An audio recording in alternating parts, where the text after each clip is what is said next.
সুপ্রিয় দর্শক, আপনাদের সবাইকে আমন্ত্রণ জানাচ্ছি এনটিভি নিয়মিত স্বাস্থ্য বিষয়ক আয়োজন স্বাস্থ্য প্রতিদিন এই অনুষ্ঠানে।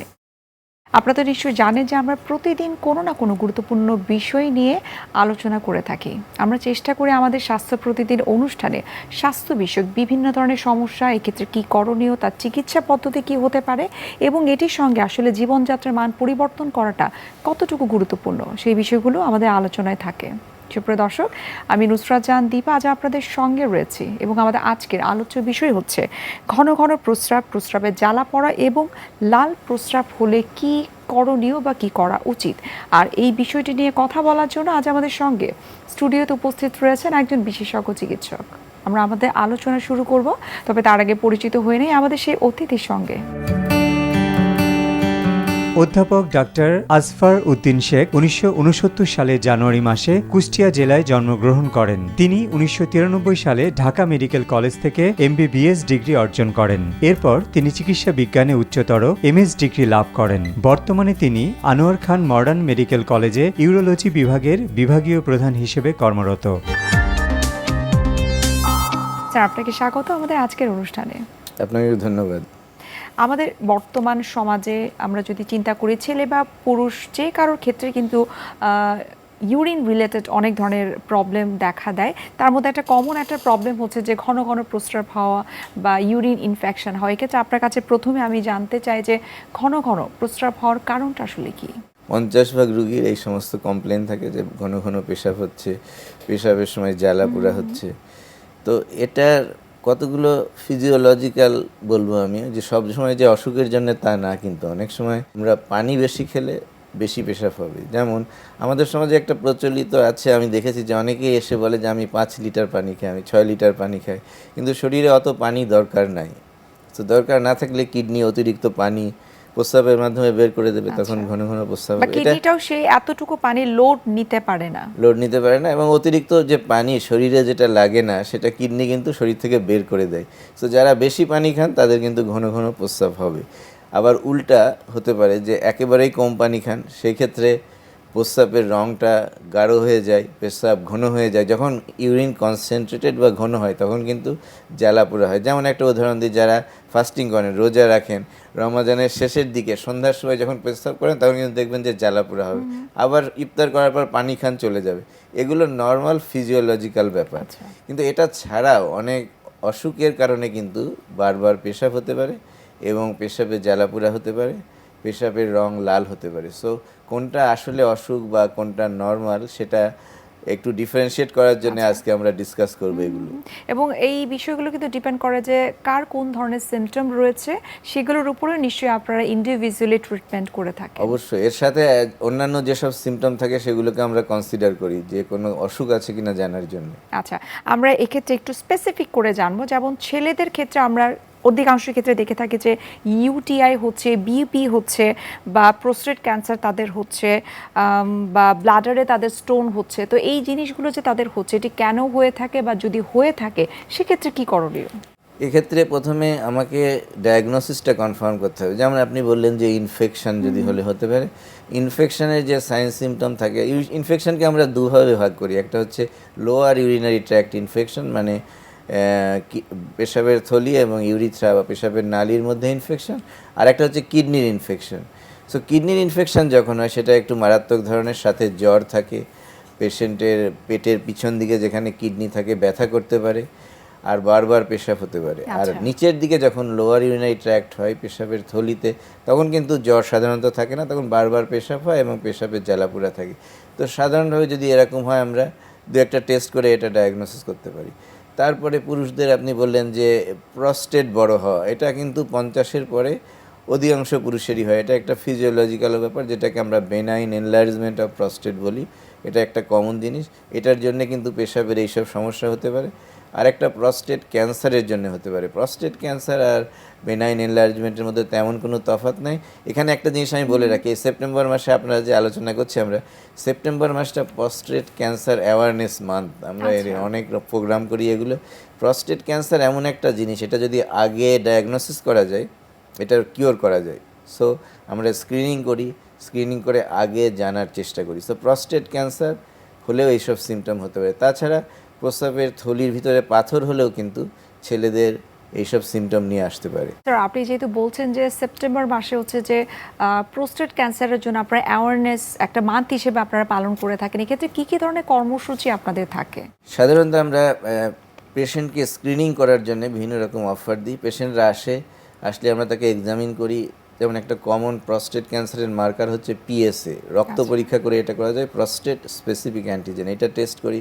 Rectal examination, digital rectal examination করলে বোঝা যায় যে তার প্রস্টেট ক্যান্সার আছে কিনা।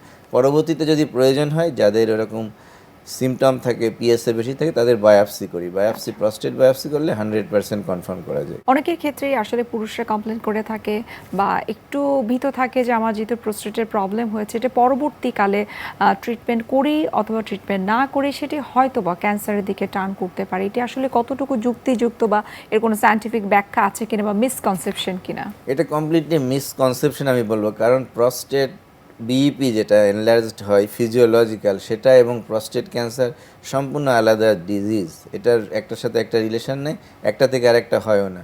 সো প্রস্টেট ক্যান্সার ওটা অরিজিনই শুরু হয় প্রস্টেট ক্যান্সার হিসাবে এবং ওটা আলাদা। বিইপি যেটা, সেটা একটা ফিজিওলজিক্যাল, ওটাতে ক্যান্সার থাকে না। সো কারো যদি বিইপি থাকে, তারা যদি মনে করে যে আমার ক্যান্সার হয়ে যেতে পারে, এই ভুল করবেন না, এটা হয় না সাধারণত। তবে দুইটা রোগেরই কিন্তু সিমটমগুলো একই রকম থাকে। আচ্ছা, সেই সিমটমগুলো আসলে কি কি? সেই সিমটমগুলোকে আমরা লোয়ার ইউরিনারি ট্র্যাক্ট সিমটম বলে থাকি। যেমন আমরা বলেছি বারবার পেশাব। এখন বারবার এটা একটা নন স্পেসিফিক, কারো কাছে 5 বার মনে হয় বারবার, কারো কাছে 10 বার। তো সাধারণত আমরা একটা কাট অফ মার্জিন রাখি। কারো যদি 24 ঘন্টায় 10 বারের বেশি প্রস্রাব হয়, তাকে এটা আমরা ইনক্রিজ ফ্রিকোয়েন্সি বা বারবার বলি। এটা একটা প্রস্রাবে জ্বালাপোড়া করতে পারে, প্রস্রাবে রক্ত যেতে পারে, প্রস্রাব আসলে ধরে রাখতে না পারা, কন্ট্রোল করতে না পারা, ঠিক আছে। স্পেশালি রাতে উঠতে হয় একাধিকবার পেশাব করতে। আচ্ছা। অনেকের পেশাবের স্ট্রিম বা ফ্লো শুরু হয়ে যায়, অনেক সময় অ্যাডভান্স স্টেজে প্রস্রাব বন্ধও হয়ে যায়, রিটেনশন নিয়ে আসে রুগীরা। পুরুষদের ক্ষেত্রে অনেকে কমপ্লেন করে থাকে তারা যখন ইউরিন পাস করে তখন ইউরিনের যে ফ্লোটা, সেই ফ্লোটা আসলে খুব স্মুথলি হয় না, সেটা থেকে থেকে ইউরিনটা হয়। এক্ষেত্রে এটা আসলে কোন ধরনের রোগের সিমটম বা এই ধরনের সমস্যা যাদের হচ্ছে তাদের কোন ধরনের ট্রিটমেন্ট আসলে নেওয়া উচিত? এটা ঠিকই বলেছেন। এটা প্রস্টেট বড় হলে বা পেশাবের রাস্তায় ব্লক থাকলে এরকম ইন্টারমিটেন্ট ফ্লো হয়, যেটাকে আমরা ইন্টারমিটেন্সি বলি, একটু হয় থেমে যায়। তো এরকম হলে অবশ্যই ইনভেস্টিগেট করতে হবে। যদি স্ট্রিকচারের জন্য হয় স্ট্রিকচারের ট্রিটমেন্ট, যদি প্রস্টেট বড় হওয়ার জন্য সেই কারণে হয় তাহলে প্রস্টেটের ট্রিটমেন্ট দিতে হবে, তাহলে ইমপ্রুভ করে যাবে। অনেকের ক্ষেত্রে ছেলেরা কিন্তু কমপ্লেন করে থাকে যে তার খুব ঘন ঘন ইউরিন ইনফেকশন হচ্ছে। তো যাদের রিকারেন্ট ইউরিন ইনফেকশন হয় তাদের ক্ষেত্রে ভবিষ্যতে কোনো ধরনের ইউরিনের এই ইনফেকশন থেকে কিডনিতে প্রবলেম হবার কোনো সম্ভাবনা আছে কিনা? হ্যাঁ, অবশ্যই আছে। সেই জন্য ইনফেকশনকে ট্রিট করতে হয়। যেমন যদি ইনফেকশন বারবার হয়, তাহলে লোয়ার ট্র্যাক্টে যেমন ইউরিনারি ব্লাডারের মধ্যে স্টোন হতে পারে, ক্রনিক সিস্টাইটিস হতে পারে। আবার কিডনিতে যদি খারাপ ধরনের ইনফেকশন হয়, সেগুলো থেকে পাইলোনেফ্রাইটিস হতে পারে। পাইলোনেফ্রাইটিস হলে কিডনি ড্যামেজ হয়, কিডনির ফাংশন ইম্পেয়ার হয়। ইনফেকশন থেকে এক ধরনের স্টোন তৈরি হয়, ইনফেক্টেড স্টোন বলি, খুব কমন, এটাও পাওয়া যায়।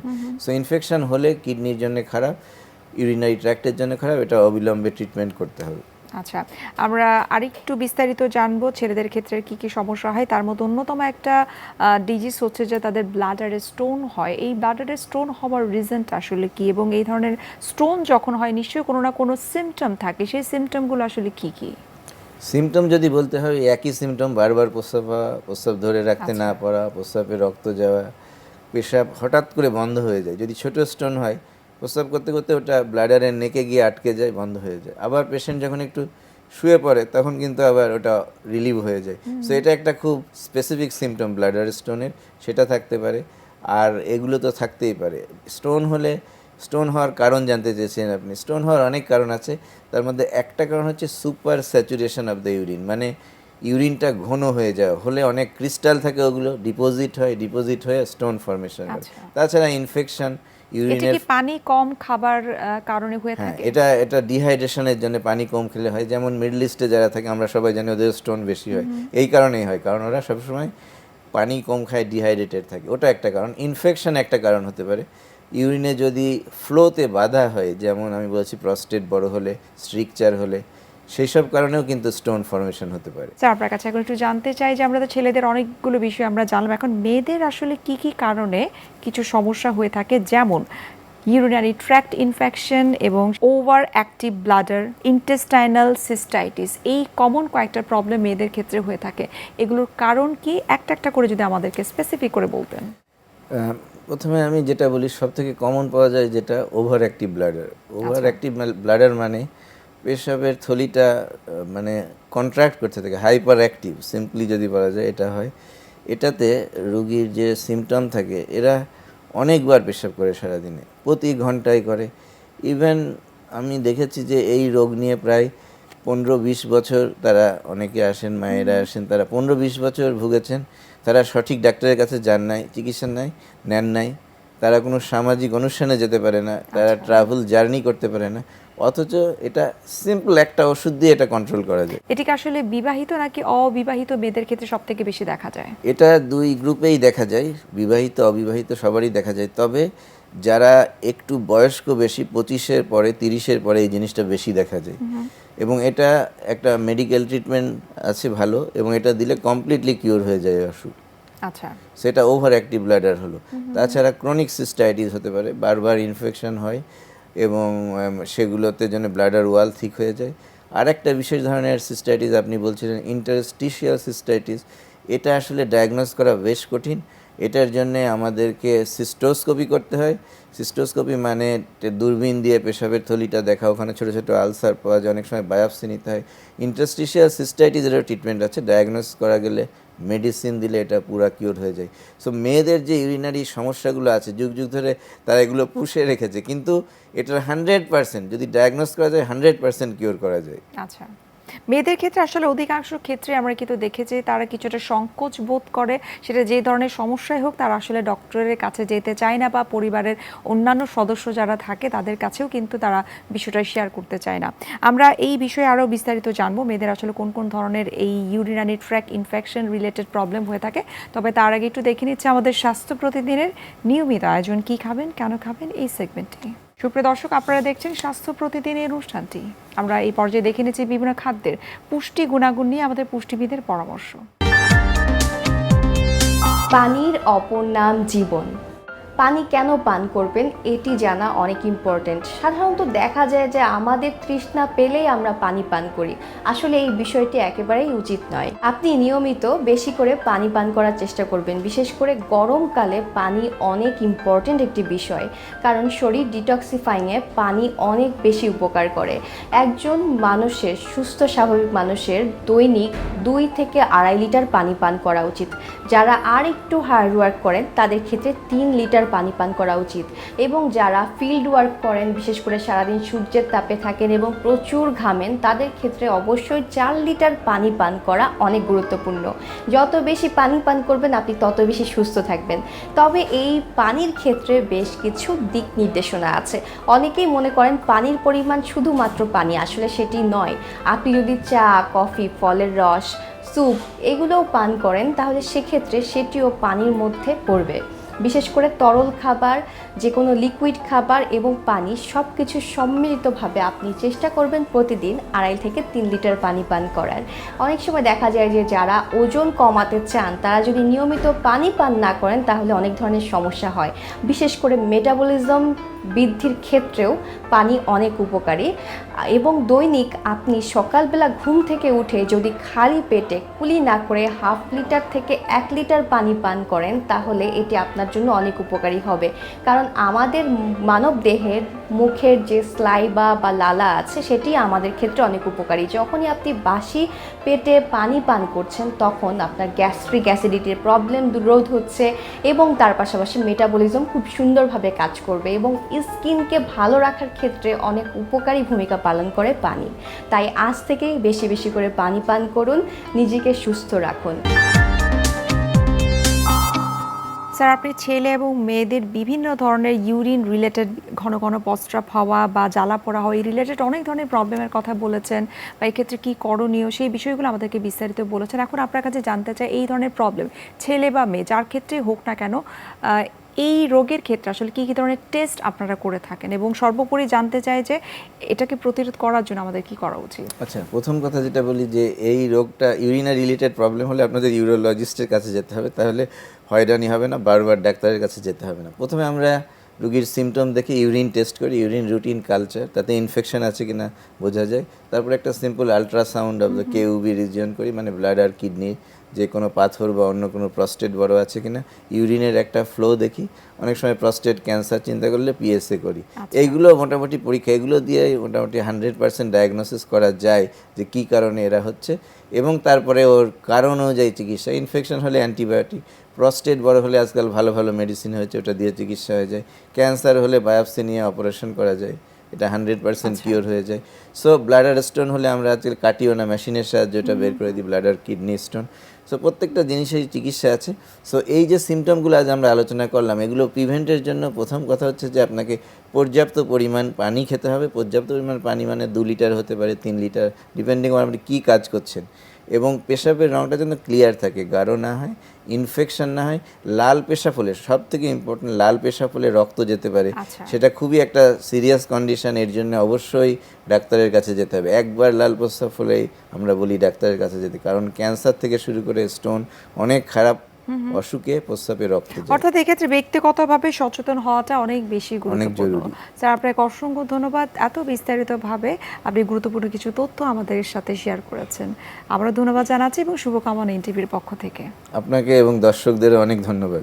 সুপ্রিয় দর্শক, এতক্ষণ আপনারা দেখছিলেন এনটিভি নিয়মিত স্বাস্থ্য বিষয়ক আয়োজন স্বাস্থ্য প্রতিদিন, এই অনুষ্ঠানটি। এই পর্যায়ে আমরা দেখে নিচ্ছি আমাদের আগামী পর্বে কি থাকছে। আমাদের বোনস বা যে কোনো জয়েন্ট কয়েকটা বোনসের সমন্বয়ে তৈরি, যে কোনো হাড় দিয়ে তৈরি হয়ে থাকে। এই হাড়গুলো একটা বন্ধনীর মাধ্যমে আমাদের জয়েন্টটাকে সুস্থির করে রাখে। এই বন্ধনীটা মেইনলি কাজ করে লিগামেন্ট নামক একটা আমাদের যে মানে স্ট্রাকচার, যেটা রশির মতো জিনিস, যেটাকে জয়েন্টটাকে ধরে রাখে। এই লিগামেন্টই আমাদের জয়েন্টের মুভমেন্টের ক্ষেত্রে কিন্তু সর্বোচ্চ ভূমিকা পালন করে থাকে। বিশ্বের যে কোনো প্রান্ত থেকে যে কোনো সময় এনটিভি জনপ্রিয় অনুষ্ঠান স্বাস্থ্য প্রতিদিন দেখতে আপনারা ভিজিট করতে পারেন আমাদের পূর্ণাঙ্গ পোর্টাল www.ntvbd.com। এছাড়াও এনটিভির বিভিন্ন ধরনের জনপ্রিয় অনুষ্ঠান এবং নিউজ আপডেট পেতে আপনারা ভিজিট করতে পারেন আমাদের ইউটিউব চ্যানেল এবং ভেরিফাইড ফেসবুক পেজে। সুপ্রিয় দর্শক, আজ এখানে শেষ করতে হচ্ছে। দেখা হবে আবারও আপনাদের সঙ্গে। সে পর্যন্ত আপনারা ভালো থাকুন, সুস্থ থাকুন এবং সব সময় এনটিভির সঙ্গেই থাকুন।